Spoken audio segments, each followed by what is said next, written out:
Hi friends, మీరు daily nighties use చేస్తున్నట్లయితే ఈ వీడియో తప్పక చూడాల్సిందే. ఎందుకంటే మనము నైటీస్ యూజ్ చేసేటప్పుడు కుట్లు ఊడిపోతూ ఉంటాయండి. ఆ కుట్లు మళ్ళీ వేసుకోవడం చాలా కష్టమైపోతుంది. అందుకని నైటీస్ తీసుకోగానే పై కుట్లు అనేటివి వేయించేసుకోండి. చూసారు కదా, మనకి నార్మల్గా మన మిషన్ ఉంటే మనం ఇలా వేసేసుకోవచ్చు పైనే.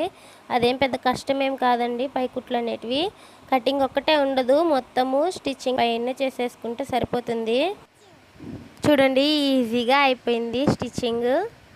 మొత్తము ఫ్రంట్ బ్యాక్ అలానే స్టిచ్ చేసేసుకోవాలండి. నేను బ్యాక్ స్టిచ్ చేశాను ఫస్ట్, తర్వాత ఫ్రంట్ స్టిచ్ చేస్తున్నాను. సేమ్ అంతేనండి, ఫ్రంట్ బ్యాక్ ఒకేలా ఉంటాయి కాబట్టి ఆ కుట్ల మీదే వేసేసుకున్నామంటే సరిపోతుంది. ఇప్పుడు జాయింట్ వేస్తే అయిపోతుందండి. వీడియో నచ్చితే లైక్ చేయండి, షేర్ చేయండి. ఇలాంటి మరెన్నో వీడియోస్ కోసం మన ఛానల్ని సబ్స్క్రైబ్ చేసుకోండి.